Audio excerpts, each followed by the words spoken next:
අපි බලමු ලංකාවේ ඉඳන් කොහොමද JLPT exam එක apply කරන්න කියලා.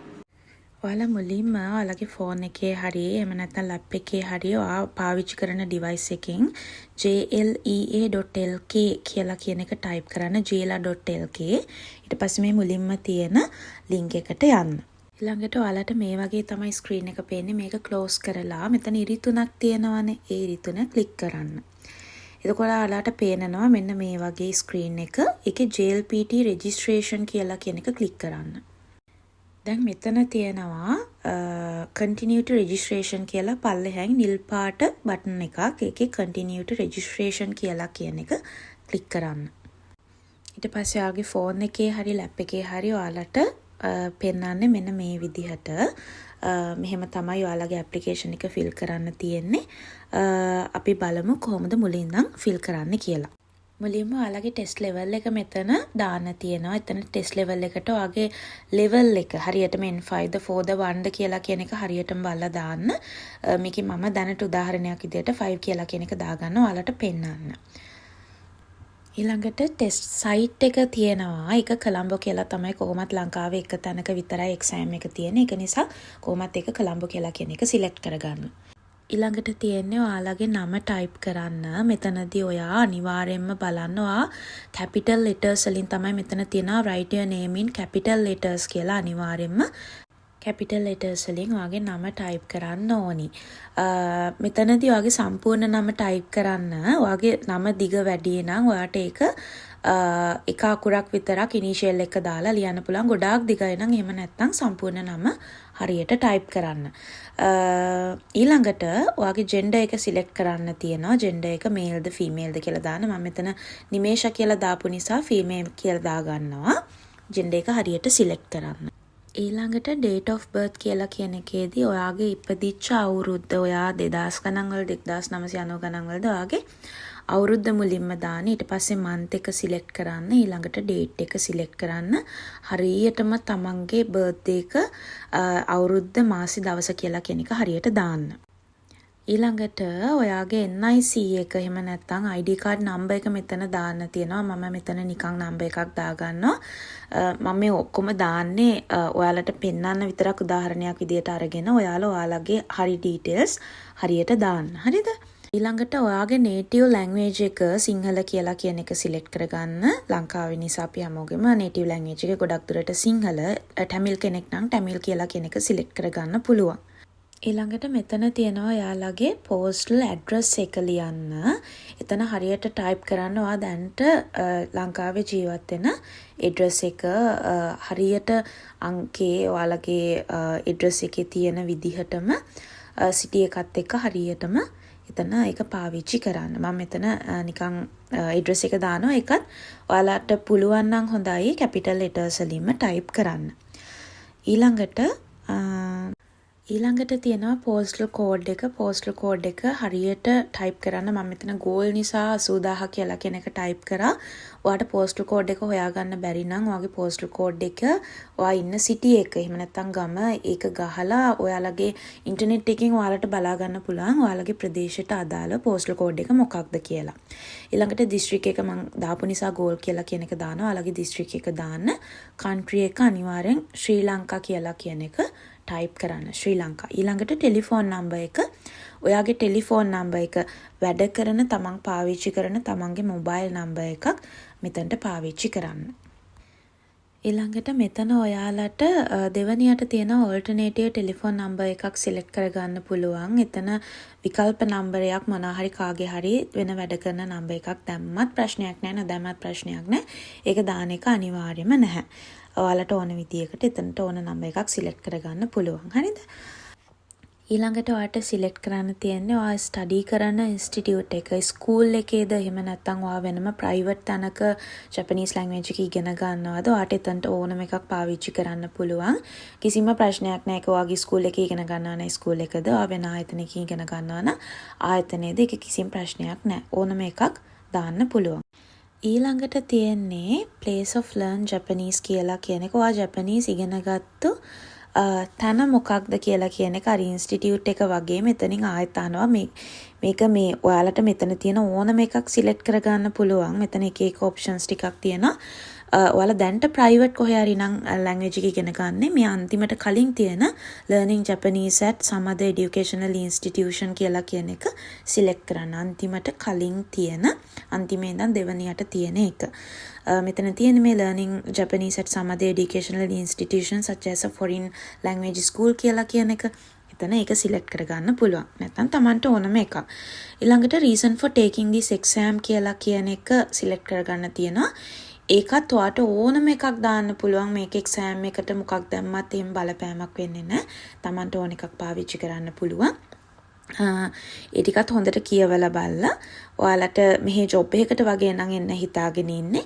ඒකෙත් අන්තිමට අද කියලා කියන එක නෙමෙයි ඊට useful for work or will be useful in order to attain employment success, salary increase or promotion in Japan කියලා කියන එක ඒක සිලෙක්ට් කරගන්න පුළුවන්. Tamanට ඕන එකක් සිලෙක්ට් කරගන්න. ඊළඟට occupation එක තමන් දැනට මොකක්ද ඔයාගේ ස්ටේට්මන්ට් එක කියලා කියන එක. ඒක ඔයා වැඩ කරනවාද එහෙම නැත්නම් ස්ටුඩන්ට් කෙනෙක්ද යුනිවර්සිටි ස්ටුඩන්ට් කෙනෙක්ද කියලා කියන එක. ඒක තමන් හරියට බලලා ඕන එකක් ක්ලික් කරගන්න පුළුවන්. ඊළඟට මෙතනදී ඔයා මේ ජපනීස් ලැන්ග්වේජ් එක ඉගෙන ගන්න පාවිච්චි කරන මීඩියාස් මොනවාද කියලා කියන එක Tamanට ඕනම එකක් සිලෙක්ට් කරන්න. ඒකත් කිසිම ප්‍රශ්නයක් නැහැ. අදර්ස් හරි ටීවී හරි ඇනිමේෂන් හරි ඕනම එකක් සිලෙක්ට් කරගන්න පුළුවන්.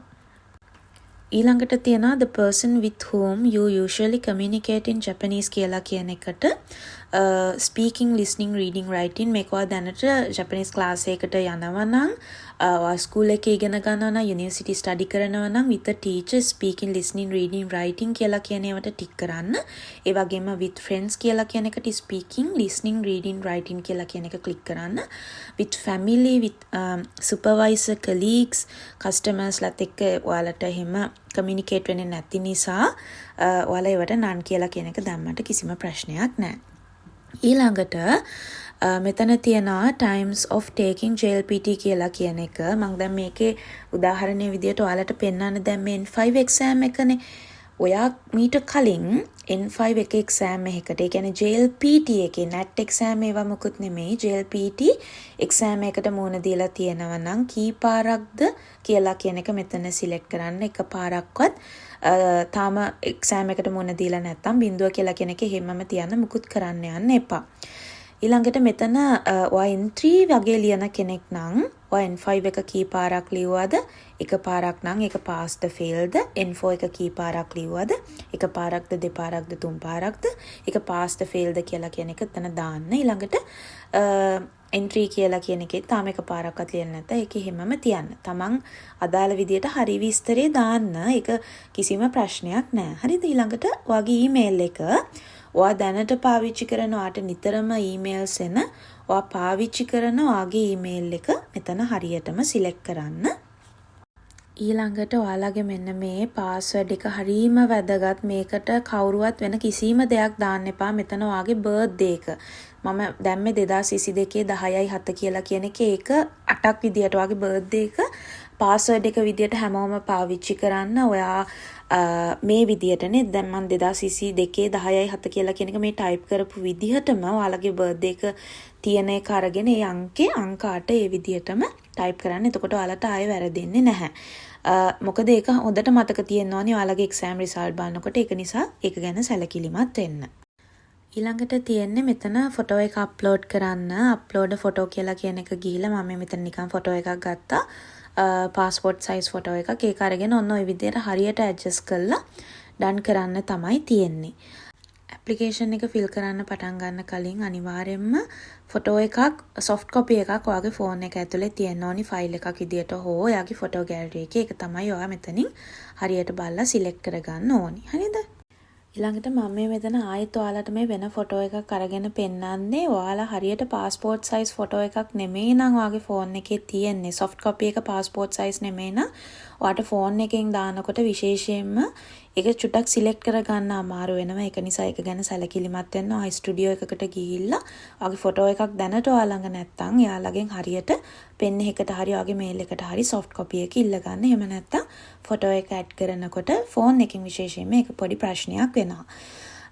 ඊළඟට ඔයාලට මේ මෙතන තියෙනවා දේවල් ටිකක් ඔයාලා ඇග්‍රි වෙන්න ඕනි කියලා කියන එක. ඒ ටික හොඳට කියවලා අනිවාර්යයෙන්ම කියවලා ඉතින් බලලා මෙතන ටික් එකක් දාන්න තියෙනවා. ඊට පස්සේ ඒ ටික් එක දාලා සබ්මිට් කරන්න කලින් මම දැන් මෙහෙමම සබ්මිට් කරනවා. ඔයාලා අනිවාර්යෙන් සබ්මිට් කරන්න කලින් ඔයාලගේ ඩීටේල්ස් දාපු ඩීටේල්ස් අකුරෙන් අකුර මුල ඉඳන් අනිවාර්යෙන්ම චෙක් කරන්න. ඊළඟට ඔයාලට සබ්මිට් කරාම මෙන්න මේක පෙන්නනවා. මේක අනිවාර්යෙන්ම ස්ක්‍රීන්ෂොට් එකක් ගහ ගන්න. ඔයාලගේ රෙෆරන්ස් නම්බර් එක අනිවාර්යෙන්ම මේ තියෙන ගමෙන් එක ස්ක්‍රීන් එක ආපුවාම ඔයාගේ රෙෆරන්ස් නම්බර් එක ඒ තියෙන ස්ක්‍රීන් එක අනිවාර්යෙන් ස්ක්‍රීන්ෂොට් එකක් ගහ ගන්න. ඊළඟට මම මෙතන මගේ පේමන්ට් මෙතඩ් එක කාඩ් එකෙන් කාඩ් පේමන්ට් එකක් විදියට පේමන්ට් මෙතඩ් එක දානවා. ඒක ලේසි හැමෝටම කාඩ් පේමන්ට් එකක් විදියට කරන එක easy cash වලට වඩා. ඔයාලා කාඩ් එක සිලෙක්ට් කරගන්න මෙතන හරියට Visaද Masterද මොකක්ද කියලා කියන එක කාඩ් එකේ නම. ඊට පස්සේ කාඩ් නම්බර් එක මම මෙතන නිකන් නම්බර් එකක් ගහනවා. ඔයාලගේ කාඩ් එකේ අර ලොකුවට තියෙන ඉලක්කම් 4 3 ලොකු නම්බර් එක. ඒ කියන්නේ 4 3 ඒ විදියට තියෙන ඉලක්කම් 16ක විතර නම්බර් එකක් තියෙන එක හරියට බලලා ටයිප් කරන්න. ඊට පස්සේ ඒකේ තියෙන expire date එකයි expire වෙන year එකයි ඒක බලලා හරියට සිලෙක්ට් කරන්න. CVV කියලා කියන එකට ඔයාලගේ කාඩ් එක පිටිපස්සේ තියෙනවා අංක 3ක්. ඒ අංක 3 හරියට බලලා සිලෙක්ට් කරන්න. ඊට පස්සේ ඔයාලගේ පේමන්ට් එක මෙතනින් ඔයාලට ක්ලික් කරාම පේමන්ට් එක කරන්න පුළුවන්. මම මෙතන invalid card numbers දාලා තියෙන නිසා මට මේක පේමන්ට් එක වෙන්නේ නැහැ. එතනින් පස්සේ ඔයාලා පේමන්ට් එක කරාට පස්සේ තේනි ස්ක්‍රීන් එක ඔයාලා ස්ක්‍රීන්ෂොට් එකක් ඕකටත් ගහලා තියාගන්න. ඊට පස්සේ ආගේ සල්ලි කාඩ් එකෙන් සල්ලි කැපුණා නම් ඊට පස්සේ ඒක සබ්මිට් වුණා නම් එතනින් එහාට මුකුත් කරන්න යන්න එපා. ඊළඟට ඔයාලට තව සති දෙකකින් විතර ආයෙත් account login වලට ගිහිල්ලා account එකට log වෙලා බලන්න පුළුවන්. මම ඔයාලට ඒක වෙන වීඩියෝ එකකින් අරන් එන්නම්. එහෙනම් හැමෝම ලංකාවේ ඉන්න අය ඉක්මනට පුළුවන් තරම් ඉක්මනට එක්සෑම් එකට ඇප්ලයි කරන්න.